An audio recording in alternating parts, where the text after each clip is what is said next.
నమస్కారం. బీఆర్కే భక్తి ఛానల్‌కి స్వాగతం. నేను మానస.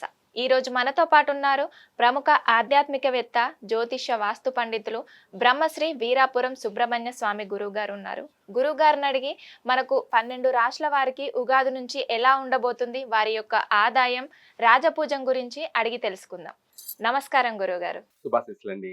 గురువుగారు, తులా రాశి వారికి ఉగాది నుంచి ఎలా ఉండబోతుందో తెలియజేయండి. అలాగే అమ్మా తెలియచేద్దాం.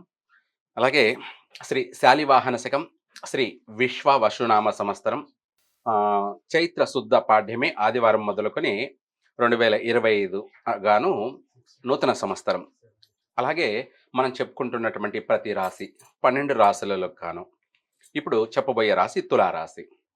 అయితే మనం ప్రతి రాశి గురించి ఎందుకు చెప్పుకుంటున్నాము అంటే, ఎందుకు తెలుసుకుంటున్నారు అంటే, జీవితంలో ఒడిదొడుకులు అనేటివి సహజం ప్రపంచంలో ప్రతి ఒక్కరికి కూడా.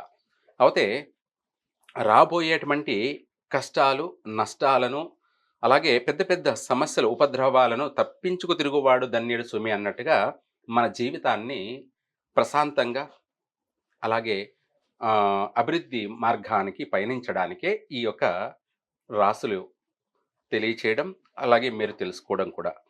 ఒక మాట చెప్పాలంటే తప్పించుకు తిరుగువాడు ధన్యుడు సుమి అన్నట్టుగా ఆహ్, జీవితాన్ని మనం సాఫీగా సాగించడానికి, ప్రశాంతంగా సాగించడానికి, అలాగే దైవానుగ్రహంతో కూడుకొని, గ్రహ అనుగ్రహంతో జీవితాన్ని సాఫీగా సాగించడానికి చాలా బాగా ఉపయోగపడుతుంది. అలాగే తులారాశి వారికి ఆదాయ, వ్యయాలు. ఆదాయం వచ్చేటప్పటికి తులారాశి వారికి 11 ఆదాయము, అలాగే వ్యయము 5. ఇక్కడ మనకు అధికంగా ఆదాయం ఉండడం వల్ల విశేషమైనటువంటి సంవత్సరం అని చెప్పుకోవాలి తులారాశి వారికి.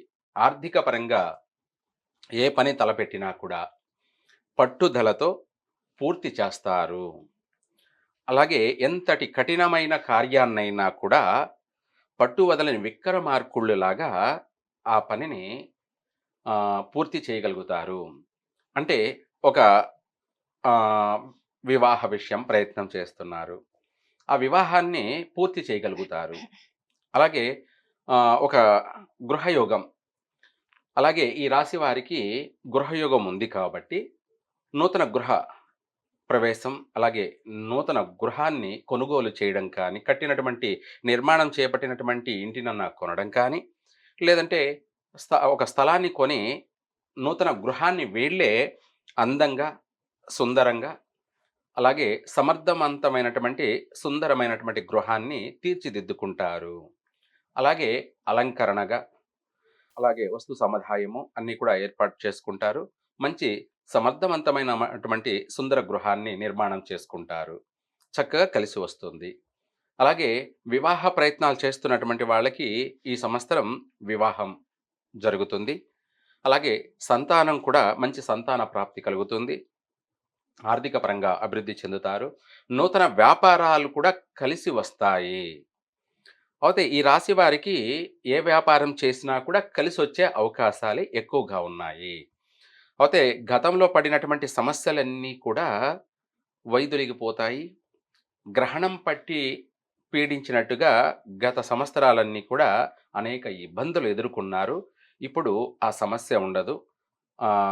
గ్రహణం పట్టి వీడితే ఎలా ఉంటుందో అట్లా వీరికి ఈ యొక్క నూతన సంవత్సరం అంతా కూడా ఒక నూతనమైనటువంటి ఉత్తేజంతో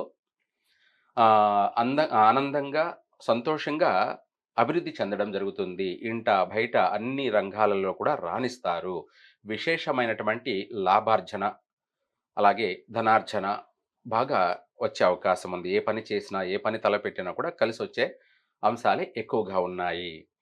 ఇవే కాకుండా విద్యార్థులు చక్కగా చదివి పాసవుతారు.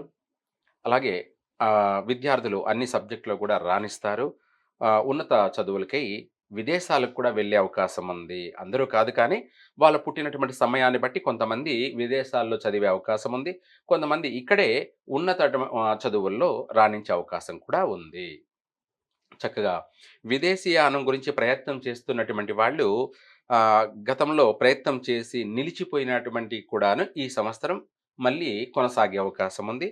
అలాగే వాళ్ళు అనుకున్నట్టుగా వృత్తిరీత్యా, ఉద్యోగరీత్యా పోయి విదేశాల్లో స్థిరపడే అవకాశము ఉంది. ముఖ్యమైన కార్యాలు, ముఖ్యమైన ప్రయాణాలు కలిసి వచ్చే అవకాశాలు బాగా ఉన్నాయి. చక్కగా అభివృద్ధి చెందుతారు.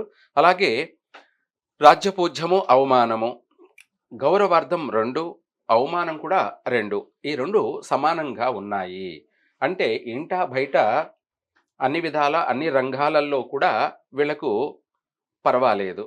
చేసే వృత్తి, ఉద్యోగాలలో కూడాను అనుకూలత, అనుకూల వాతావరణం ఉంది. అలాగే ప్రతి విషయాల్లో, ప్రతి రంగంలో కూడా అభివృద్ధి చెందే అవకాశం ఉంది. అంటే ఈ రాబోయేటువంటి కొత్త సంవత్సరం అంటే ఈ నూతన సంవత్సరం అనేది మీరన్నట్టుగా శ్రీ విశ్వవసునామ సంవత్సరం అంటే 2025. అలాగే చైత్రమాసం నుంచి చైత్ర శుద్ధ పాడ్యమి, ఉగాది. ఈ నూతన సంవత్సరం అంతా కూడా అధిక భూకంపాలు మామూలుగా ఆల్రెడీ జరుగుతూనే ఉన్నాయి. ఈ విషయాలు కూడా ముందే చెప్పాను కూడాను జరుగుతాయని.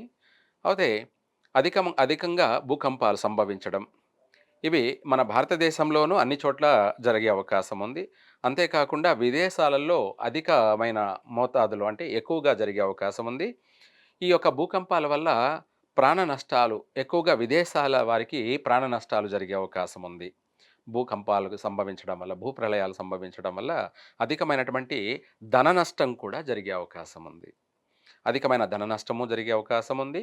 ప్రాణ నష్టము జరిగే అవకాశం ఉంది. కాబట్టి జాగ్రత్త ఉండడం చాలా మంచిది. అంటే మించి రాజకీయంలో ఎక్కువగా ఎవరికి వాళ్ళే రాజు అన్నట్టుగా, ఎవరికి వాళ్ళే అంటే ప్రతి ఒక్కరు కూడా ఎవరికి వాళ్ళే రాజు అన్నట్టుగా ప్రవర్తించడం వల్ల రాజకీయంగా కొంత అల్లకల్లోలం ఏర్పడే అవకాశాలు ఎక్కువగా ఉన్నాయి.